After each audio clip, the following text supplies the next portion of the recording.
This is a test to see if on my new bike, with the new GoPro handlebar attachment and the new GoPro frame, I can make videos like I used to. So some of the things that I've noticed that are just technologically different from this new handlebar attachment are the fact that it's a bit simpler. It's a standalone product rather than something that came in a box with 50 other accessories. So it only has one screw to tighten it, which is nice, so that gets a few screws off there. But at the same time, it also has the downside, so it's much smaller than the other one, but it has the downside that it has less adjustment possibility. So all I can really do is angle the GoPro back and forth.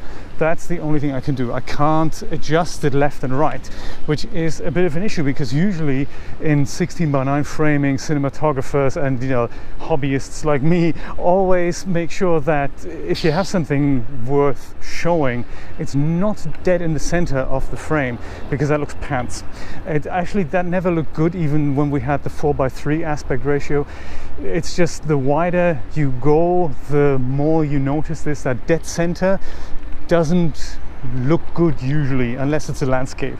If it's a talking head, like in my case, you want the subject to be framed slightly off center. Don't go too far because that looks terrible and you have that negative space on one side. Some people use it stylistically, but in my case I always made sure that I was slightly off center. I don't know how well that's working out still. So that's one thing I've noticed just when I put this thing on.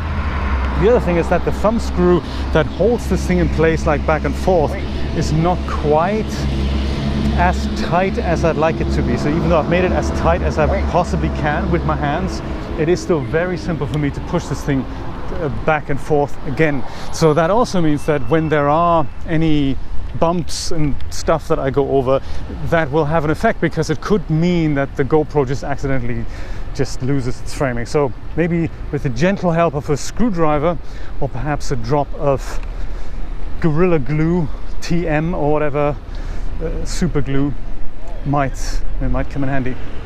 But we'll see. Once Mr. Mercedes here has made its decision of where he wants to go. Excellent. That's actually a Honda. It shows you how much I know about cars. Hondas are built like Mercedeses today. Buy Honda. Yes. So that's one thing. The other thing about the GoPro handlebar attachment is that it has a nice big rubber padding at the point where it goes around the handlebar. So that's very nice, because that means shocks and little vibrations are being evened out much better than on the old handlebar attachments. So that's cool. I'm looking forward to hopefully making that footage just a little bit more smooth and stable. So there we go. Yeah, see, this is what I mean. I go over a bump and the framing changes. That is obviously mega pants and needs to be totally ironed out somehow with a big screwdriver and Gorilla Glue. If I use Gorilla Glue, however, it's the issue, that will mean this GoPro frame will be forever locked into that position. Do I want for that to happen? Where do I put the Gorilla Glue? Do I undo this thing, put Gorilla Glue, then put the thing in? How am I going to make adjustments? Do I make adjustments first, and at the point where I'm happy, I'm going to go and put Gorilla Glue in it and hope that it's going to go leak into the spaces? Is that how it works? I hate Gorilla Glue, by the way. Well, not so much Gorilla Glue as such. The thing of the super glue thing, that's what really I just find so dangerous, It was designed, I don't know if you know this, but it was actually designed to stick skin together in times of war, when you couldn't wait for stitches to heal, when people were they needed to be patched up quickly in the war and then go out and die heroically. They were using this formula to make sure skin does stick together, which is why it works so well.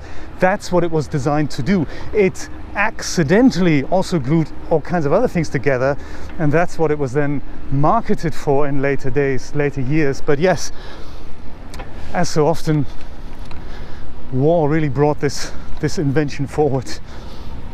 We're going through the park today, which is exciting. They've finally opened it again to visitor traffic, and mainly opened the exit again that I usually get out of. So that's nice. I can finally go through the park again. It saves me that precious extra 30 seconds.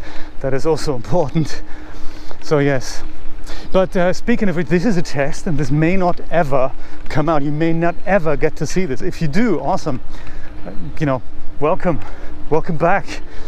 But if not, it is because, and this is why I'm making this test, my microphone has developed an issue. I'm saying microphone quite liberally here, because it's not actually the microphone, I don't think. It is something in the long way of connecting my microphone to the GoPro. So it could be... Sorry, sir. Thanks. Don't have a bell yet on the bike, that's why I can't bell people out of the way. It's a shame. Few adjustments are still necessary. So somewhere in this connection, from here all the way down to the TRS to TRRS connector converter to the GoPro adapter to the GoPro itself, the worm is eating away at the stuff. So I know this because I've made several videos, believe it or not, that have come out without audio, and it appears to be quite random. So at first I thought maybe this is a connection issue, in which as soon as I just unplug and replug one of the many connections in between here, it comes good again. So there were some videos without audio, then I just plugged the thing in again and it worked, and then it didn't work, and so forth. And interestingly, it always happened when I made David a message. So it's very crazy that when I was trying to explain an idea to him, it never worked. So in the end we did it via text, and it worked just as well. But yeah, 2 attempts of that gone, and another 2 or 3 bike videos I had made for this channel just didn't work, so didn't work out. So that's another thing I want to test. Is it working today? I do have a completely new microphone, so it could be anywhere. It could be the connector, could be the adapter, could be the converter, could be the cable in the mic, it could be literally anything. Yes, so I've got a whole new replacement kit for that, so I can replace literally every part until I'm happy that it works. So there we go, that's the test. See if this came out.